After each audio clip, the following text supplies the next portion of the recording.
네, 오늘 수리논술 간담회 시작하도록 하겠습니다. 일단 저 포함해서 총 3분 나오실 건데요. 저는 이제 도성원 선생이고요. 그 다음에 이제 김진 선생님 오시고 이제 그 다음 마지막으로 이디웅 선생님 이렇게 진행이 되겠습니다. 근데 저희가 3명이 진행이 되다 보니까 이제 내용이 좀 겹치면 지루하지 않을까 싶어 좀 걱정이 되긴 하는데요. 최대한 겹치는 것을 좀 이제 피해서 오늘 진행을 해보도록 하겠습니다. 네, 반갑습니다. 저는 이제 수리논술 강사 도성원이고요. 일단 시작을 하면요. 일단 맨 앞에는 뭐 이제 여기 나와 있는 문구 같은 경우에는 제가 이제 우리 아이들을 대하거나 수업 준비를 하거나 아니면 수업을 한다고 했을 때 약간 어떤 이제 마음으로 수업을 한다고 해야 될까에 대해서 좀 생각하다 보니까 뭐 합리적인 접근, 뭐 현실적인 풀이법, 꼼꼼한 첨삭 이렇게 좀 진행하고 싶다. 뭐 이렇게 좀 말씀을 드리겠습니다. 일단 그래서 간담회 내용은요. 일단은 뭐 정보에 대한 내용이 될 수도 있고 뭐 입시 전략이 될 수도 있고 아니면 뭐 대학별로 모집 요강에 대한 정리가 될 수도 있겠지만 저는 약간 시각을 달리해서 이제 논술이 어떤 형식의 시험이기 때문에 그래서 이제 이런 식으로 선생님들 저도 포함해서 선생님들이 이렇게 수업이 진행이 되는 거고 뭐 수업 내용을 이렇게 꾸려간다 이런 측면에 대해서 좀 말씀을 드려볼까 해요. 그래서 먼저 이제 논술 문제 특징을요 좀 대략적으로 보자면 이렇게 네 꼭지로 잡아보았습니다.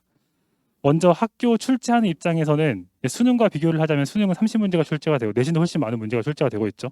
근데 논술은 이제 대부분 봤을 때 대문제 2개에서 3개 정도로 출제를 하려고 하고 있고요. 그 안에 소문제는 포함이 되고 있고요. 이렇게 평가를 하려고 하고 있다. 그리고 문제 형식을 보았을 때 똑같은 수학 문제긴 하지만은 최대한 어떻게든 새로운 상황, 그러니까 경험을 해봤을 수도 있겠지만 최대한 경험을 해보지 못할 만한 새로운 상황을 주려고 하고 있고 그런 상황 속에서 문제를 풀어나가는 호흡을 보았을 때 굉장히 긴 호흡을 요구하는 경우가 많다. 이렇게 좀 특징을 정리할 수 있겠고 그 다음은 답안 작성의 형태에 있어서 평소에 대답하는 것들은 객관식이 많이 있겠지만 논술은 지극히 서술형의 답안을 띠고 있다. 백지에다가 서술을 하는 거죠. 이런 형식을 가지고 있고요. 마지막으로 우리 학생들이 굉장히 많이 어려워하는 부분 중에 하나가 될 텐데 증명 형식의 문제를 띠고 있다. 이렇게 네 가지로 이야기할 수 있겠습니다. 그럼 이제 이런 식으로 문제가 출제된다고 했을 때 우리가 이 시험을 준비한다고 하면 어떤 식으로 준비를 해야 될까? 이 부분에 대해서 살짝 말씀을 드려볼게요. 먼저 학교에서는 여러 문제가 아니라 2개에서 3문제만으로 평가를 하려고 하기 때문에 우리가 시험을 준비하는 입장에서는 문제가 어렵다고 버리면서 진행을 할 수가 없겠죠. 그러니까 어떻게 보면은 물론 아주 완벽하게 실력이 뛰어난 친구들을 제외하고는 우리가 수학을 풀 때 30문제를 풀 때 전략을 짠다고 하면 모두 다 푸는 거를 전략으로 삼는 경우들도 있겠지만 그러면 이거는 버리고 갈까 준비를 해보니까 이런 식으로 전략을 짤 수도 있는 거잖아요. 근데 논술은 문제 자체가 적기 때문에 절대로 문제를 버릴 수 없을 겁니다. 그래서 이런 상황 속에서 우리가 이런 시험을 대비한다고 하면은 출제되는 주제를 봤을 때 그러니까 형태는 새로운 것들이 많이 있지만 문제를 풀 때 쓰이는 내용들은 당연히 고교 수학 내에서 출제가 되기 때문에 출제되는 주제는 충분히 돌고 돈다고 이야기할 수 있을 것 같아요. 그래서 평소에 다양한 주제에 대해서 여러 단원을 넘나들면서 다양한 주제에 대해서 학습을 해가지고 그런 식으로 철저히 대비를 할 수 있겠다 이렇게 말씀을 드리겠고 그 문제 주제에 대해서 공부를 할 때도 약간 이제 그냥 이 문제는 이렇게 풀고 저 문제는 저렇게 풀고 이렇게 이제 약간 연습하듯이 그냥 외우듯이 할 게 아니라 물음의 형식과 물어보는 구조에 따른 풀이법을 익혀야겠다 이렇게 말씀을 드리겠습니다. 다음은 이런 거예요. 새로운 상황과 긴 호흡이다. 이렇기 때문에 우리가 문제를 푸는 데 있어서 상황을 이해하는 단계가 굉장히 중요할 거고요, 당연히. 그리고 문제를 풀 때 바로 앞에서도 말씀을 드렸지만 구조를 잡는 연습도 꼭 해야 될 거예요. 요거는 앞에서 이제 흐름과 연결이 된다고 볼 수 있을 것 같아요. 그래서 이제 좀 구체적으로 말씀을 드리면은 우리 학생들이 평소 연습하는 건 모의고사 기준의 시험이니까 그거를 차이를 조금 이야기하는 쪽으로 말씀을 드리면 먼저는 대부분의 논술 시험에서는 제시문이 주어져요. 제시문을 준다는 것은 뭐 교과서에 있는 기본 이론을 적어줄 수도 있는 거고요. 아니면 약간 배경 지식 느낌으로 줄 수도 있는 거고요. 아니면 갑자기 생뚱맞게 어떤 정리 같은 걸 써준다 이런 식으로 줄 수 있어요. 이제 교수님 입장에서 문제 제시문을 써주는 이유는 학생 이런 식의 내용이 있었으니까 문제 풀 때 한번 이용해 볼래? 라고 흐름을 던져주는 거거든요. 이거를 물론 이렇게 들으면 그렇구나 싶은데 문제를 푸는 입장이 되면 문제를 푸는 데 집중을 하다 보니까 제시문을 스킵하고 풀려고 하는 경우가 굉장히 많이 있을 수가 있어요. 근데 이제 이 내용을 이제 반대로 뒤집어서 푸는 입장이 아니라 출제하는 입장에서 생각을 해보면 제시문을 주는 이유가 뭔지를 생각해 볼 수 있겠다. 그래서 문제를 풀 때 제시문이 주어져 있으니까 이거를 참고해서 문제를 푸는 연습을 해야겠다. 이런 상황이 있고요. 그 다음에 2번, 3번은 연결되는 느낌인데 이제 조건이나 물음, 문제 조건을 이렇게 주고 이런 게 어떻게 되니?라고 물었을 때 약간 수능과 비교를 하자면 약간 적당히 구체적인 그런 느낌으로 주고요. 또 물어보는 것도 뭐 이거 한번 해볼래? 약간 이런 식으로 살짝 던져주는 느낌이 있어요. 이런 식으로 문제를 내다 보니까 푸는 입장에서는 이런 조건이 있고 이런 물음이 있을 때 그럼 구조를 어떻게 짜야 되는 거지? 여기를 집중해서 연습을 할 필요가 있다는 거죠. 그래서 차이를 알고 그에 맞는 대비를 해야겠다라고 좀 정리를 하겠습니다. 그래서 요거를 뭐 대략 말씀을 드리면요. 결국에 수학 문제라는 게 뭐 그 이과 문제랑 똑같은 거예요. 그냥 수학이라서가 그런 게 아니고 조건 주고 결론 주고 이 중간 과정을 잘 답안지에 쓰는 게 결국에는 우리 학생들이 해야 될 내용이 될 거거든요. 그러면은 이런 거죠. 뭐 대략 말씀을 드리면 약간 그러니까 호흡이 짧다는 건 이 중간이 짧다는 거예요. 그러니까 대충 조건 보고 물음 결론을 보면 아 이거 이렇게 풀면 되겠네. 각이 좀 잘 보이는 거죠. 근데 이제 논술 문제는 문제수도 적고 하기 때문에 이 중간 과정을 어떻게 채워야 될까를 이제 그거부터 고민을 하기 시작해야 되는 거죠. 그래서 뭐 살짝 애들한테 항상 말하는 건 조건을 보고 이렇게 올려고 하지 말고 이 말이 나오려면 무슨 말을 했었어야 됐지 한번 와보고 이거 있으면 어떤 말을 할 수 있지 한번 와보고 그러니까 이렇게 만나는 느낌이에요. 중간 지점에서 만나다 보면은 아 이거 이렇게 풀면 되겠네라고 흐름을 잡을 수 있지 않을까? 이런 식으로 한번 좀 전체적으로 얘기할 수 있을 것 같아요. 그리고 이제 답안지 형식에서 아까 말씀드린 서술형 답안을 가지고 있다. 뭐 어떻게 보면은 뭐 그렇구나 싶을 수 있는데 요거는 어떻게 보면 학생들이 그 시험을 보는 입장에서 꽤 좀 잘 생각해 봐야 될 것 같은데요. 그러니까 평소에는 솔직히 서술형 답안을 작성할 경험 자체가 거의 없을 거예요. 왜냐하면 답만 내면 됐으니까. 근데 이제 지금은 서술형 답안을 작성해야 하잖아요.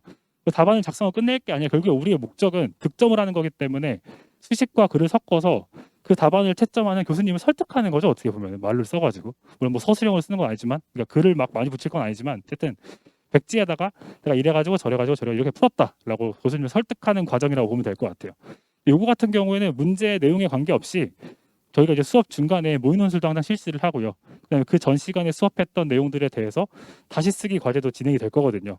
그러니까 어떻게 보면은 깜지 쓰는 느낌이죠. 단순히 내용을 반복해서 적어보는 거.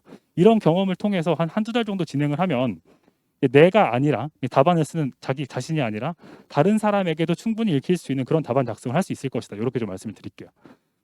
그리고 이제 그 쓰다 보면 사실 내가 아는 것보다 막상 쓰다 보면은 막히는 부분이 분명히 있을 수 있거든요. 그래서 다시 한번 써보는 작업들이 뭐 약간 의미 부여를 하자면 자신의 학습 상태를 점검하는 수단이 될 수도 있겠다. 이렇게 좀 말씀을 드릴게요. 이제 마지막 특징으로 증명 형식의 문제가 출제가 된다였죠. 요거 같은 경우에는 증명 같은 거는 사실 어렵고 쉽고 이런 걸 떠나서 좀 평소에 안 하던 것들이다 보니까 굉장히 당황스러운 경우가 되게 많이 있을 거예요. 근데 대부분 아이들이 해설을 들으면 이거 그냥 이렇게 풀면 되는 거예요. 이런 경우들이 되게 많거든요. 증명 같은 경우에는. 그럼 그런 형식의 문제를 어떻게 연습할 수 있을까에 대해서 좀 이야기해 보려고 하는데 일단은 방금 말씀드린 것처럼 물음 자체의 형식이 평소에 풀지 않은 익숙치 않은 형식이다 보니까 그래서 연습하지 않으면 생사가 어려울 수밖에 없는 거예요. 요건 연습을 하면은 충분히 진짜로 충분히 대비를 할 수 있을 거거든요. 그래서 약간 준비하는 느낌은 이제 그 내용의 측면보다도 증명 형식도 마찬가지로 굉장히 다양한 문제들이 출제될 수밖에 없을 거니까 최대한 방법적으로 접근을 해야 한다라고 좀 정리를 할 수 있을 것 같아요. 그래서 이제 증명 형식의 문제를 이제 수업을 진행을 할 때는 최대한 방법적으로 접근을 해서 이제 그 좀 축약을 하자면 이제 거꾸로 추론하는 그런 연습을 해야 된다라고 좀 말씀을 드릴게요. 네, 그래서 요거는 뭐 넣어놓긴 했는데 요거는 스킵하겠습니다. 아무튼 이제 요건 뭐냐면요. 요거를 증명하라고 했는데 얘를 물어보는 내용을 보고서 이게 되려면은 이거였어야 될 텐데라고 거꾸로 한번 와보고 이게 되려면 이거였어야 될 텐데 거꾸로 한번 와보고 아 그럼 이렇게 시작하면 되겠네 라고 흐름을 잡고 이제 거꾸로 진행하는 약간 그런 느낌을 말씀드리려고 했던 거예요. 요런 부분들에 대해서 애들이 그러니까 이런 거 애들 입장에서는 해설 보면 이렇게 적혀 있을 거거든요. 그러면 딱 드는 생각은 이 생각을 대체 처음에 어떻게 하는 거예요? 라고 이제 복습을 하다 보면 질문하면 그런 식으로 질문하거든요. 근데 저도 그렇고 문제를 낸 사람도 그렇고 실제 문제를 푼 사람도 그렇고 진짜 생각의 시작은 여기가 아닐 거예요. 이걸 보고 이게 뭐지 하고 넘어오고 근데 이건 뭐지 하고 넘어온 다음에 이렇게 시작하면 되는 거네 라고 흐름을 잡는 게 이제 보통의 문제를 풀었다고 했을 때 생각의 흐름일 거거든요. 그래서 이런 그 의식의 흐름들에 대해서 애들한테 최대한 알려주고 있습니다. 특징적인 부분 네 가지에 대해서 말씀을 드려봤고요. 수업 구성은 뭐 저를 포함한 선생님 다 똑같으실 텐데 이제 앞에 주제 강의 한 80분 정도 하고 3시간 반 수업이거든요. 그래서 중간에 한 80분 정도 시험 보고 그 내용에 대한 시험 보고 마지막 40분 정도는 이제 시험 본 거 해설을 하고 이렇게 진행이 되고요. 그다음에 저희가 이제 특징적인 부분이 시험만 보고 땡 치는 게 아니라 내가 시험 봤던 것들에 대해서 평가를 받는 시간, 그다음에 이제 그 시험 봤던 내용 중에서 뭐 해설과 다른 흐름이 분명히 있을 수 있겠죠. 그런 부분들까지 각자의 답안지에 맞는 첨삭 피드백 시간이 있거든요. 그래서 대면 첨삭하는 시간까지 요 이제 시험 보는 시간 동안에 진행이 되고요. 그래서 이제 저 개인적인 수업의 특징을 살짝 정리를 해서 말씀을 드리자면은, 물론 이제 문제와 답안을 그 학생들한테 제공을 하겠지만은 올해 처음 해보려고 진행을 하고 있는 건데, 제가 수업을 준비하면서 의도했던 내용들이 있을 거 아니에요. 그러면은 뭐 칠판에 써가지고 진행을 하긴 할 텐데, 솔직히 계속 적으면서 수업을 들을 수가 없잖아요. 나름대로 요약해서 적으려고 하겠죠. 근데 그렇게 적다 보면은 약간 제가 의도했던 것과는 알고 보니 약간은 다르게 이해하는 면이 있을 수도 있단 말이에요. 그래서 그런 부분을 조금 아쉽다고 생각을 해서 손으로 써가지고 얘가 칠판서 내용을 약간 요약하고 또 하고 싶은 말들까지 덧붙여가지고 송구식 풀이를 제공하면서 제가 약간 원하는 대로 제대로 학습하고 따라할 수 있도록 이렇게 좀 제공을 하려고 하고 있습니다. 풀이법 같은 경우도 이런 거죠. 문제를 얘들한테 수업을 할 때 뭐 나는 이렇게 풀었다? 라고 예쁜 풀이를 알려주는 게 중요한 게 아니잖아요. 애들이 결국 시험을 보러 가서 이 문제를 이렇게 풀면 되는구나 라고 실제로 그 득점하는 게 중요한 거니까 그 부분에 초점을 맞춰서 실제로 아이들이 시험에서 활용할 수 있도록 조금 이제 진행을 하려고 한다. 이렇게 있겠고, 뭐 당연한 내용이 되겠지만 이제 꼼꼼하게 각자에 맞게끔 대면 첨삭을 진행한다. 이렇게 좀 정리하겠습니다. 그래서 요거는 이제 제가 그 일부러 보여드리려고 가져온 건 아니고요. 이제 그 저저번 시간이었나 애들한테 이제 수업했던 내용 중에서 이제 요게 문제고 요게 이제 수업했던 내용이거든요. 그거 이렇게 써가지고 애들한테 컬러를 뽑아서 주고 있다. 뭐 이렇게 좀 말씀을 드리려고 써놨습니다. 네. 이제 다음 느낌은 이제 저희가 S반과 H반 진행을 한다. 반 두 개에 대해서 오늘 간담회를 진행하기로 했는데, 이제 요 수업들 저를 포함한 세 명의 선생님들이 목표 그 각 수업마다 목표의 대학과 그다음에 약간 그런 측면에 대해서 말씀을 드리려고요. 그래서 먼저 S반 같은 경우에는 이제 연서성한 중경 CE 이렇게 좀 안내를 받으셨을 텐데요. 이제 그거는 주로 다루는 대학이라고 보시면 될 것 같고, 실제로 원서를 쓴다면 각자 풀이 되게 넓을 수밖에 없잖아요. 실제 수업을 진행을 해 보니까 뭐 작년도 그렇고 재작년도 그렇고 진행을 해 보니까 S반 친구들이 한 요쯤을 쓰던데요. 에서 선을 약간 좀 가져온 거예요. 근데 시험 범위가 작년부터 좀 문제가 많죠. 그래서 그 부분까지 좀 말씀을 드리려고 써놨는데, 일단은 이래요. 미기학을 다 출제했던 대학은 이렇게 있습니다. 근데 이제 여기 점하고 별표는 제가 이제 약대랑 그 간호 같은 경우에 좀 특징적인 내용이 있으니까 따로 체크를 해놨거든요. 그 뒷페이지에 바로 있어요. 그래서 요 윗대학이 미기학에 출제가 됐었고요. 중대는 미기, 요 가운데 건국대, 수의대 포함해서 뭐 시립대 이렇게 미화, 그다음 여기 그다음에 수원수특 이렇게 있습니다. 보시면 사실 대부분 학생들이 가고 싶어 논술로 조금 내가 수능과 내신을 뒤집어서 가겠다라고 한다면 사실 미기학을 모두 출제하는 대학에 지금 포함되어 있다는 거 확인할 수 있겠죠. 그 다음 이제 약대만 따로 뽑아왔습니다. 그래서 미기학을 다 출제하는 게 이제 경희대, 뭐 세종, 동국대, 연세대 이렇게 있고요. 미기, 중앙대 있고요. 수원스트, 가톨릭대, 성대 이렇게 있고요.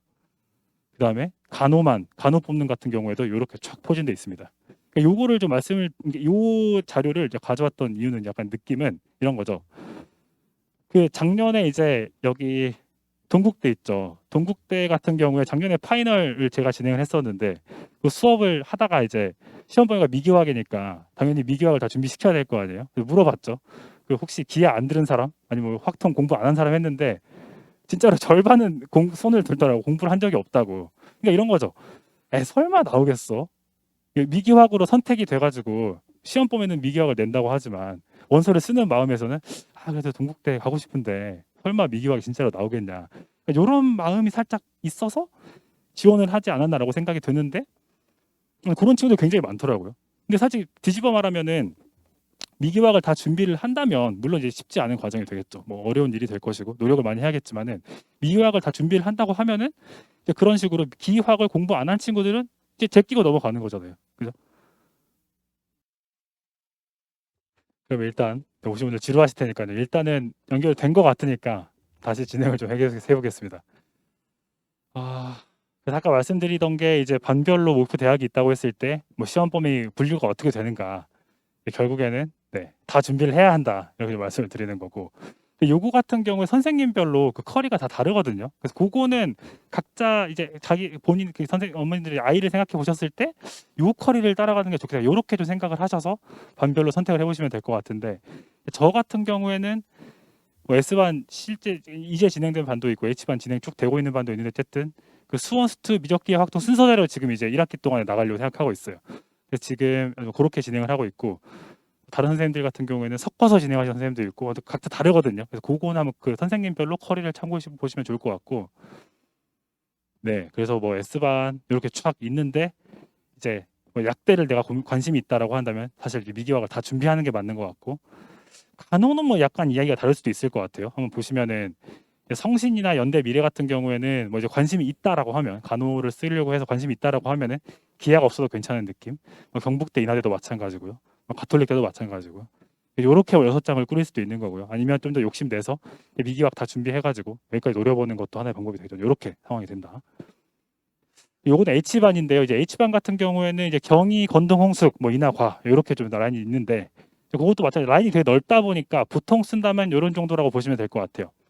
대략 살짝 볼드로 돼 있는 학교들이 이 학교 난이도를 위주로 수업이 진행된다라고 보시면 될 것 같아요. 볼드가 안 되는 학교들은 조금 더 쉬운 학교 정도로 보시면 될 것 같아요. 논술 시험이. 근데 여기도 마찬가지로 물론 미적만 준비한다고 하면 뭐 쓸 데가 있긴 있어요. 뭐 6개 이상 나올 수 있겠네요.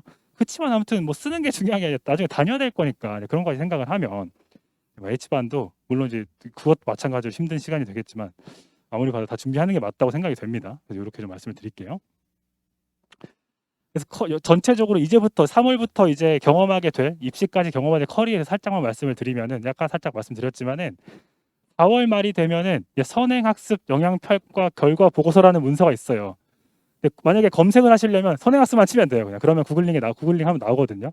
그러니까 구글에 예를 들어 이 문서가 궁금하시다면 뭐 2022년도 2022 치시고 뭐 연세대 치시고 선행학습 이렇게 치면 무조건 문서가 나올 거예요. 구글링 하시면 바로 나오거든요. 이 문서는 뭐냐면요, 학교에서 발표를 해주는 건데 작년에 2022학년도에 각 학교별로 뭐 면접을 봤을 수도 있고요, 뭐 재외국민 뭐 이런 걸 봤을 수도 있고, 여러 가지 학교별로 시행한 내용들이 있겠죠. 그 시험들에 대한 그냥 자체 평가를 실어놓는 보고서거든요. 그러니까 우리가 뭐 이름에서 대충 아실 수 있겠지만은 그 고교 과정에서 시험 냈다, 요거를 그냥 평가하는 그런 문서예요. 요거를 보면은 이제 우리들 입장에서는 아, 기출이 이렇게 나왔구나, 요 문서를 통해서 알 수 있는 거죠. 요 문서가 4월 말에 나오거든요. 4월 말이 되면 각 학교별로 작년에 처음으로 출제 범위에 대해서 이슈가 있었는데 그 상황 속에서 시험을 어떻게 냈는지를 확실하게 알 수 있는 거죠. 4월 말에 그 기출 문제를 보고 아, 출제가 이렇게 됐구나 확인을 하는 거예요. 그래서 개인적으로는 기하 확통을 이제 요 뒷순서로 밀어놨던 이유가, 이제 학교 라인별로 미기학에서 기학이 출제된다고 했을 때 어느 깊이까지 냈는지를 좀 보고 싶었거든요. 무작정 어렵게 가르쳐봤자 의미가 없으니까. 그래서 이제 그런 식으로 진행을 하려고 하고 있고, 이제 아까 말씀드렸던 5월 중순에서 말이 되면은 이제 대학별로 모집 요항이 나올 겁니다. 요 시기 같은 경우에는 뭐 제 개인적인 그게 아니라 그 교육청에서 정해놓은 시기거든요. 아무튼 그래서 요때 가면은 이제 시험 범위가 확정이 될 것이다라고 아시면 될 것 같아요. 요렇게 이제 그 나중에 이제 경험을 이렇게 하시게 될 거고요. 그 다음에 그래서 이제 미기학을 공부를 한다고 했을 때 뭐 어느 정도 깊이까지 할 것인가에 살짝 말씀을 드리면은, 미적분은 사실은 이래요. 그 이게 6, 7월쯤 됐을 때 설명회를 진행한다고 하면 5월 때도 마찬가지고요. 어머님들 간혹 한두 분께서 우리 아이가 기하를 선택했는데 논술해도 괜찮느냐라고 여쭤보세요. 근데 이제 기억에 남는 어머님께서는 만약에 선생님 동생이라고 생각하면 진짜 뭐라고 할 거냐라고 하시더라고요. 그럼 하지 말라고 하죠, 솔직히 말해서. 왜냐면은 이런 거죠. 이게 미기학 그 단원 자체의 볼륨을 보더라도 기학은 되게 적어요. 근데 미적 자체는 볼륨 자체가 크단 말이죠. 그러니까 물어볼 수 있는 내용도 훨씬 많을 수밖에 없겠죠. 그리고 그 내용의 연관성을 보더라도 수원수투의 심화 버전이 미적이란 말이에요. 그러니까 이제 연결하기 딱 좋아서 낼 게 진짜 많겠죠. 근데 기하 확통은 연대 윗라인으로 막 의대까지 올라가지 않는 이상 막 미친 듯이 파서 내는 일이 거의 없었거든요, 지금까지. 그렇게 내버려 너무 다들 못 해버려가지고. 아무튼 그래서 기하 선택자라고 하면은 솔직히 미적이 안 나올 리가 없기 때문에 그건 좀 아닌 것 같다라고 말씀을 드리긴 했습니다. 아무튼 그래서 이 미적분 같은 경우에는 수업 진행을 한다고 했을 때, 상반기 진행을 한다고 했을 때 기본기와 최대한 빈출되는 주제까지 적당한 실전 난이도까지 진행을 할 것이다라고 말씀을 좀 드릴게요. 앞서 말씀드렸던 빈출 주제에 대해서 최대한 다양한 경험을 하는 시간으로 생각을 하면 되겠다라고 정리를 하겠고요. 기하 확통 같은 경우에는 이제 아이들이 수업을 안 하고 수업을 한 번도 안 듣고 이 수업을 듣는다라는 전제하에 약간 이런 거죠. 그러니까 준비를 시키는 건 이제 우리들의 몫이다라고 생각을 하고 있어요. 저 포함한 단원 선생님들께서도 그래, 기하 확통은 어디서 듣고 온 게 아니라 우리가 처음부터 알려주는 걸로 생각을 하는 게 맞겠다라고 생각하고 있는 상황이라서 교과서에 있는 기본 예제 포함해서 기본기를 최대한 다지는 쪽으로 이렇게 좀 진행을 하려고요. 그러면 이제 미적은 앞서 말씀드렸을 때 미적 선택 안 했어도 솔직히 아닌 것 같아요라고 말씀드렸다고 했죠. 그러면 기하 확통은 문제가 어떻게 출제되길래 해볼만 하다라고 말을 하는 것인가에 대해서 좀 말씀을 드리면은, 이 부분은 절대로 제가 각색하는 게 아니라 실제 나오는 문제를 말씀드리는 거예요. 그래서 기하 같은 경우에는요, 기하만 나오는 경우가 가끔 있는데 그건 꽤 쉽게 나와요. 그러니까 S반 라인까지 말씀드리는 거예요. 연대 위로는 솔직히 충분히 어렵게 낼 수 있겠죠, 기하만 낸다고 하면. 근데 기하만 낸다고 하면 조금 쉽고요. 대부분의 문제들은 미적분과 섞인 형태의 문제들이 굉장히 많아요. 그러니까 그것도 조금 더 구체적으로 말씀을 드리면, 문제의 소재, 그러니까 문제를 딱 봤을 때 이거 기하 문제네 라고 보이는데, 막상 물어보는 것들을 대답을 하려고 하다 보면 미적분 내용이 위주로 쓰이는 이런 형태의 문제들이 굉장히 많이 출제되고 있어요. S반과 H반 라인 같은 경우에는요. 그러니까 이런 상황이니까 야 그래도 힘들지만 기하 공부하면 충분히 해볼 수 있다라고 말을 하는 게 약간 이런 정도의 주제이기 때문에라고 말씀드릴 수 있을 것 같아요. 확통 같은 경우에도 마찬가지예요. 보통 나온다고 하면 좀 적당한 난이도로 나오는데, 확률 같은 경우는 우리 학생들이 1학년 수학 마지막 단원에 배우는 순열과 조합적이 있어요. 그거의 응용 버전이라고 보시면 되거든요. 그러니까 아예 생 처음 하는 게 아니거든요. 그러니까 물론 그것도 이제 더 공부를 하긴 해야겠죠. 저는 아예 생 처음이 아니고 응용된 느낌이다 보니까 그런 식으로 좀 그거에 포인트를 맞춰서 공부를 시킬 거고, 통계 같은 경우는 이제 뭐 살짝 제가 이제 통계학과 출신이다 보니까 확실하게 말씀을 드릴 수 있는 게, 절대 깊이 낼 수가 없어요. 고교 통계만으로는. 그 선이 딱 정해져 있거든요. 근데 그 선까지 올라오기까지는 연습을 많이 해야 됩니다. 네, 단순히 연습밖에는 방법이 없어요. 그래서 개념 정확히 숙지하고 최대한 연습하는 쪽으로 이렇게 진행하면 될 것 같아요. 그래서 기하 확통은 이런 정도의 난이도로 내용으로 수업 시간에 진행을 할 것이다라고 말씀을 드릴게요. 그리고 이제 하나 또 따로 빼서 말씀을 드리자면, 이제 5월에 모집영화 발표되고 그 후에 학교별로 6월부터 한 8월 중순까지, 8월 초까지 학교별로 각 학교별로 모의 논술이 진행이 되거든요. 요거는 학생 본인이 학교에서 지원을 할 수도 있고 개인적으로 지원을 할 수도 있는데, 학교별로 대학별로 실시하는 모의 논술이 있는데, 물론 학교 차원에서 같이 지원을 하자라고 하는 경우도 있는 것 같은데, 사실 메이저와 대다수의 학생들이 좋아하는 학교가 아니라면 그걸 따로 그러니까 따로 공적으로 진행하진 않겠죠. 본인이 관심 있는 학교가 있다면은 꼭 애들하고 이야기를 해가지고 원서 지원 시즌 되기 전에, 사실 요쯤 4월쯤 되면 아직은 내가 어떤 과에 쓸지 뭐 별로 관심이 없는 때긴 할 텐데요. 그때부터 조금 이렇게 운을 떼가지고 요런 학교 가고 싶어 하면 시험 봐보자라는 식으로 조금 이제 좀 약간 이렇게 살살살 해가지고, 네, 본인이 원하는 방향에 대해서 조금 미리 좀 고민을 해볼 수 있게 이렇게 좀 독려를 하려고 하고 있습니다.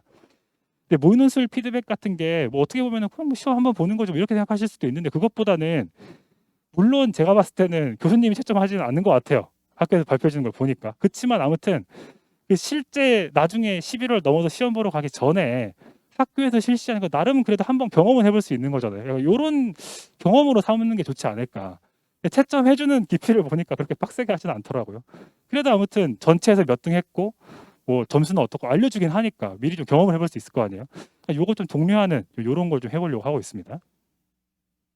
여기는 살짝만 말씀드리면, 그래서 1학기에 상반기는 그렇게 계획이 되고 7월부터 9월 원서 직전까지는 이제 1학기에는 단원별로 진행이 되었다, 내용별로 진행이 되었다라고 하면은 뭐 요약해서 말씀드리면, 이 부분 나중에 다시 한번 말씀드리겠지만, 2학기 이 7월 말 넘어가면은 그때부터는 문제를 접근하는 방법별로 이런 구조의 문제는 이렇게 구조를 잡으면 되고, 뭐 이런 형식의 물으면 이렇게 문제를 풀면 되고, 약간 그 문제를 푸는 방법에 대해서 좀 공부를 하네요. 이런 이제 수업이 진행된다고 보시면 될 것 같아요. 문제의 내용, 형태에 따라 달라지는 뭐 풀이법을 연습하겠다. 요 시즌 같은 경우에는 물론 뭐 수업 들으면 뭐 얻어가는 게 그런 것보다도 요 시즌에 빡세게 공부를 해가지고 내가 이런 형태의 문제는 좀 강한 편인 것 같고 이런 면은 좀 잘하는 것 같고, 반대로 이런 형식의 문제는 좀 약하구나를 본인이 느끼는 시간이라고 보면 될 것 같아요. 반대로 이제 저도 알 수 있겠죠. 시험을 치면서 이 친구는 이런 게 좀 강하네, 뭐 이게 약한 애를 알 수 있겠죠. 그걸 토대로 이제 원서 지원에 좀 들어간다고 보면 될 것 같아요. 나중에 이제 지원을 할 때. 네, 좋습니다. 뭐 당연한 거지만 수능 최저 맞춰야 되니까 이 시기에 수능도 빡세게 해야겠죠. 네. 그리고 이제 원서 쓰고 나면은 이제 요때부터 대학별로 진행된다고 보시면 돼요. 여기를 조금만 더 말씀을 드리면, 원서 쓰고 나면 솔직히 저라도 그럴 것 같은데 논술 공부 안 하고 싶어요. 왜냐하면 수능이 훨씬 가까워졌잖아요. 근데 이제 학생들 따라서는 수능도 하긴 할 건데 그래도 나 논술도 하겠다는 친구들 분명히 있을 거란 말이죠. 그래서 저 포함 대부분의 선생님들께서는 원서 쓰고 나면 대충 이제 정규 커리큘럼은 끝난다고 보시면 돼요. 그래서 그 수능 전 사이 기간에 논술을 안 할 건지 할 건지를 생각을 해서 만약에 논술을 한다면 그때는 이제 학교가 정해져 있으니까 제가 지원한 대학별로 요때 이제 약간 세미파이널 느낌으로 진행을 하고요. 그 다음에 원서 끝나고 이제 수능 치고 이제 시험 보기 전에 또 이제 대학별로 파이널하고 요렇게 좀 진행이 됩니다. 원서 쓰고 나서 이제 대학별로 진행이 된다라고 보시면 될 것 같아요. 그래서 이제 뭐 마무리인데요. 그래서 이제 저의 수업 일정 같은 경우에는 S반 같은 경우에는 이제 3월 다음 주에 개강을 하는 반이고요. 뭐 대략적인 순서는 미적분 7번 하고 확통 3번, 기하 3번 이런 식으로 진행을 하려고 하고 있고 뭐 시간은 수요일 저녁입니다. 그리고 H반 같은 경우에는 이제 새로 개강반은 없고 이제 이미 진행된 반이 있는데요. 어떻게 하다 보니까 딱 다음 주에 새로운 진도가 나가는 때더라고요. 그거 살짝 말씀드리면 이제 1월 달부터 시작했던 반 같은 경우에는 목요일에 있는데 미적분 8번 남아 있는 상황이고요. 그 뒤에 이제 뭐 기하 확통 당연히 할 거고요. 그다음에 2월 달에 시작했던 반 같은 경우에는 이제 수원 끝났고 수투 4번 하고 뭐 미적 확통 기하 이렇게 진행이 될 거고요. 뭐 시간은 이렇게 있습니다. 네. 그렇습니다. 중간에 사고가 있어가지고 좀 길어져서 죄송한데 아무튼 저의 순서는 여기까지 마치도록 하겠습니다. 들어주셔서 감사했습니다. 네, 고맙습니다. 네.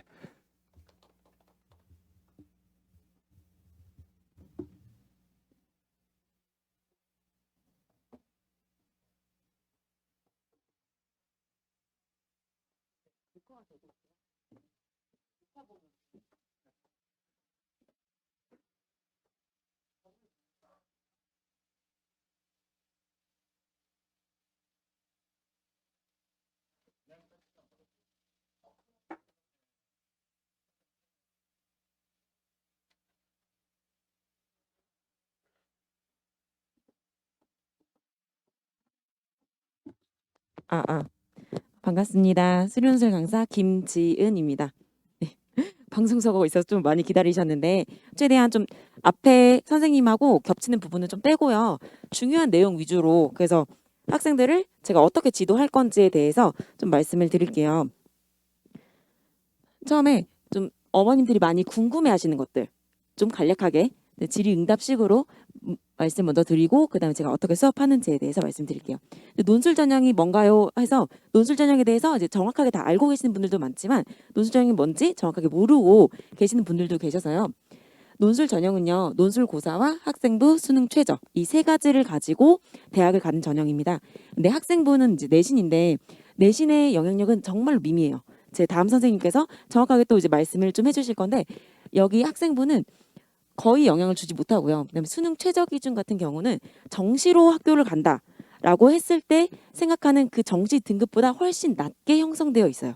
그래서 결국 논술 전형으로 학교를 간다라고 했을 때 대학을 간다고 했을 때는요. 학생부 영향력 미미하고요. 수능 최저 기준도 거의 영향을 주지 못하고요. 결국 논술고사 하나 이거 하나로 대학을 간다라고 생각을 하시면 됩니다.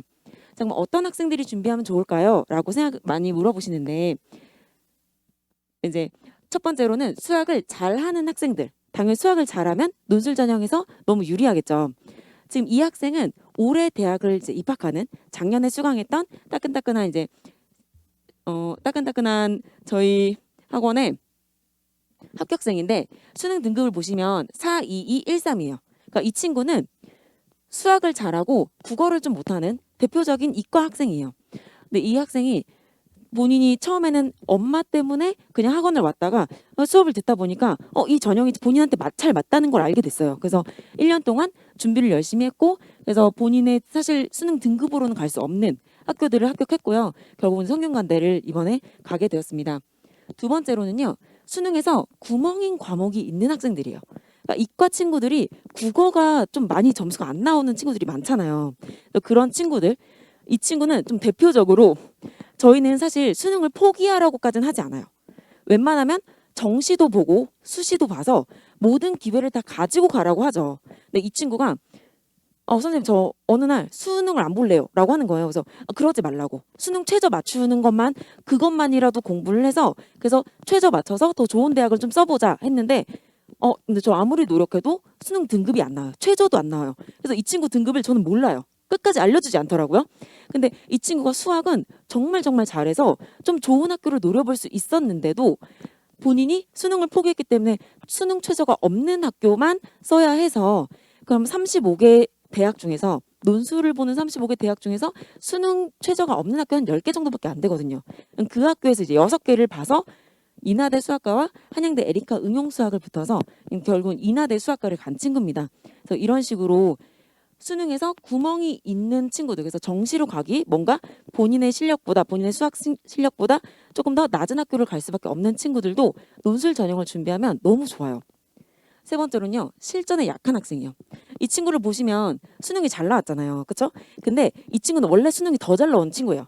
그러니까 3등급은 받아본 적이 없는 친구고요. 다 1, 2등급만 나오는 항상 1년 내내 그렇게 나왔던 친구인데 본인이 실전에 너무 약한 걸 알고 있었어요. 그래서 자기 너무 두렵고, 그리고 어차피 6개의 수시 카드를 자기는 학종을 쓸 수는 없대요. 그래서 쓸 수 있는 게 없기 때문에 그럼 내가 논술을 한번 준비해 봐야겠다 하고 스스로 온 친구예요. 스스로 온 친구인데 그 친구가 원래 자기는 의대도 좀 생각을 해봤는데 근데 수능이 너무 무서워서 의대는 좀 못 쓸 것 같고 그 밑으로 학교들을 좀 써봐야겠다라고 했어요. 그 연대는 사실 수능 전에 시험을 치는데 연대 시험도 그렇게 잘 보진 못했어요. 이 학생이. 소문항 기준으로 연대에서 수학만 10문항이 나왔었는데 10문항 중에 4문항을 못 풀었어요. 4문항을 못 풀었고, 근데 4문항 못 푼 그거를 아예 딱 다 빈칸으로 날린 건 아니고 최대한 그러니까 접근까지만 하고 그냥 나왔대요. 자기가 이제 1년 동안 수업을 들었던 게 있으니까 이런 식으로 접근하면 될 것 같다. 이렇게 논리를 펼치면 될 것 같다. 답은 못 내고 그냥 그렇게 적고 나왔는데 예비 16번인가를 받았는데 이번에 정말 추합을 한 3번째 돌아서 합격을 한 그런 기적적인 친구예요. 그래서 이 친구가 수능을 보러 갔는데 수능을 너무 망쳐서 어떡하지? 근데 연대 시험도 너무 망쳐서 어떡하지 하다가 결국 합격해서 정말 너무 감사하다고 한 그런 친구들이 있고요. 그다음에 실전에 약한 학생들은 이거를 보험처럼 들고 가면요. 그러면 나중에 친구들이 막 그런 얘기를 해요. 수능이 다가오잖아요. 그럼 너무 무서워요. 저 너무 실전에 약한데 너무 떨리는데 어떡하지? 막 어떡해요 선생님. 이런 친구들도 그냥 논술을 조금 걸어놓고 가면요. 그래도 그냥 저 수능 망치면 선생님 그냥 논술 볼래요. 논술 보려고 그냥 마음 좀 편하게 먹고 그러고 갈게요. 이런 친구들이 있어요. 그래서 실전에 좀 약한 친구들은요. 논술을 준비하는데 포트폴리오를 짜실 때 그러니까 상향과 적정을 좀 섞어서 할 때 적정을 조금 더 많이 그렇게 좀 짜시면 훨씬 더 좋은 전략이 되겠습니다. 네 번째로는요. 내신이 안 좋은 학생이요. 내신이 안 좋은 학생은 학종을 못 써요. 그러면 수시 카드를 날리냐? 그럼 이거 너무 아깝잖아요. 근데 아까 처음에 말씀드렸다시피 논술에서는요. 내신의 영향력이 거의 없기 때문에 내신이 안 좋은 친구들도 논술 전형으로 충분히 대학을 갈 수 있고요. 지금 제가 이 학생은 왜 가지고 왔냐면 수능 등급은 나쁘지 않아요. 311, 232고 보시면 수학은 1등급이 나오는 수학을 잘하는 친구예요. 내신은 3.3등급 후반에다가 4등급 초반 이 정도 나온 친구고 왜 과학기술대학교 합격한 친구를 데리고 왔냐면 35개의 논술을 보는 학교 중에서요. 아까 보성 선생님이 잠깐 말씀하셨는데 논술 비율 그러니까 수능 비율과 논술 비율을 생각했을 때, 논술 비율과 내신 비율을 생각했을 때요. 내신을 제일 많이 보는 학교가 40%까지 봐요. 그 학교는 가천대하고 수원대 정도. 그리고 그 학교를 빼고 나서 나머지 학교 중에서 내신을 가장 많이 보는 학교가 이제 30%를 보는 학교들이에요. 그럼 지금 과기대는 되게 내신을 많이 보는 학교인데요. 이 친구가 내신이 좋지 않음에도 불구하고 그냥 논술을 잘 봐서 합격을 한 친구예요. 최초합해서 과학기술대 안경광학과는 조금 높은 과인데 그냥 최초합해서 합격을 한 친구입니다. 그래서 이런 친구들은 논술을 준비하면 너무 좋겠죠. 딱 좋나요? 네. 아이고, 감사합니다. 지금 건물에 인터넷이 좀 안 터져서 갑자기 방송사고가 있어서 죄송합니다. 다시 시작해 볼게요. 그럼 언제 논술을 시작하면 좋을까요? 이런 질문도 되게 많이 하세요. 그리고 논술은 어렵다는데 그럼 미적을 조금 완성시킨 다음에 시작하는 게 좋지 않을까라고 많이 말씀들 하시는데요. 교과 과정을 생각해 보면 교과 과정 안에요. 수능만 나오는 영역이 있어요. 그렇죠? 수능이 나오는 영역 있고 모든 교과 과정이 다 수능에 나오는 건 아니잖아요.